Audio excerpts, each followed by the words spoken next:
Hi, welcome to the small shed. This Saturday I'm going to be doing a bit of glazing. See you in a minute.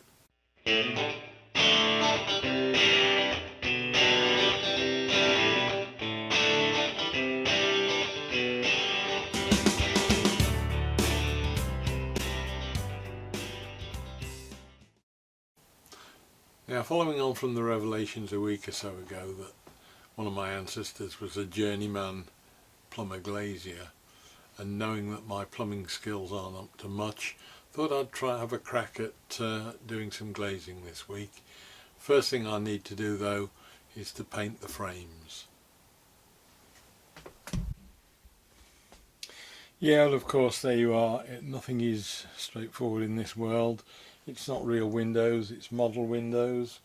I haven't done a lot of railway stuff over the last few months, partly because it's not necessarily as interesting to a lot of people as other things, and also because I've not been doing a lot of railway modelling, because building the shed and fitting it out and that has taken up a lot of the time. But one of the jobs I'd got to sort out was a half signal box which is being built for the club railway layout, and the club is exhibiting the layout at Worley at model railway exhibition at the NEC in November, and so I wanted to get this signal box finished so that we could get it planted on the layout. The window frames are all etched brass. They will be soldered up into panels like that, but they really then need glazing, and the traditional way of doing this is with celluloid or clear plastic, but one of the snags with that is that it yellows over time, and it actually doesn't look like glass. It's too flexible, and therefore you don't get a dead flat surface that you do with glass. Now the problem, of course, is that with model railways of this size, we've got, what have we got? We've got, if you take 4mm glass, divide it by 43.5, which is, the scale is 7mm to the foot, 43.5, 1 to 43.5. That means if you've got a 6mm glass, it's 0.091 millimeters thick, and if you had 6mm glass, which occurs in a lot of places, divided by 43.5, 0.137, so somewhere between 0.09 of a millimeter and 0.13 of a millimeter glass, which is not really that practical until you find these.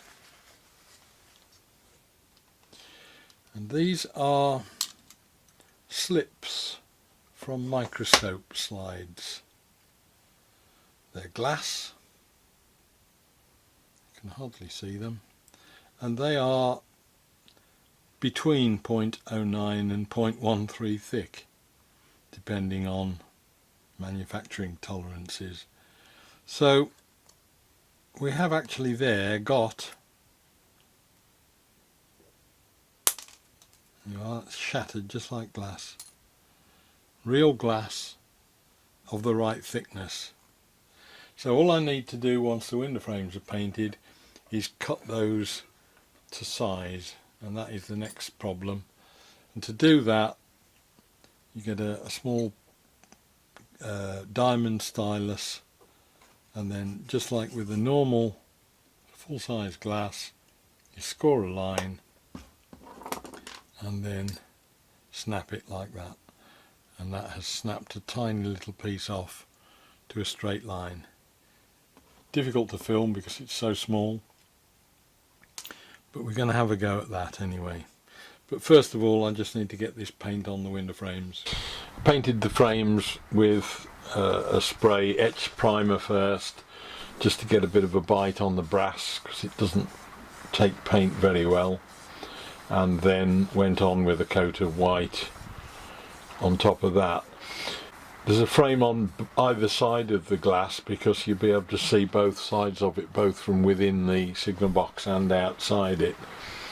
So whereas normally you'd probably not bother with the frame inside, in this case I've had to and sandwich the glass between, and the downstairs windows are then just slid up in through gaps that I've left in the construction of the wall. It's about 5 or 6 millimeters thick.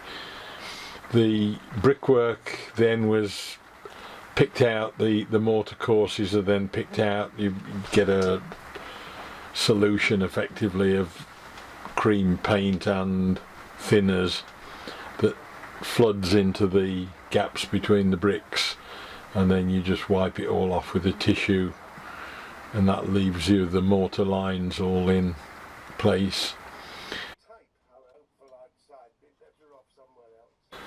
And at that point then it was starting to take shape.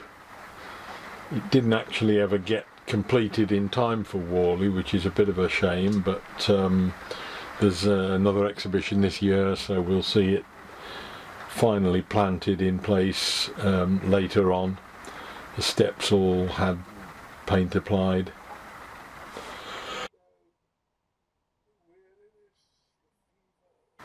Took it down the club one of the days when they were doing the film shoot, I think, and did all the roof tiling. That's strips of individual tiles marked out, then that's all painted up, and the inside of the box has also now been detailed with all the underneath features of a signal box which don't normally get modelled or seen even, and some lights fitted. We've had a man made to operate the signals, and the whole thing is now just about ready to plant, but it's not quite there yet, but I'll show you when it's done. This is the previous one that I built, which is further down the layout. It's one I built some years ago.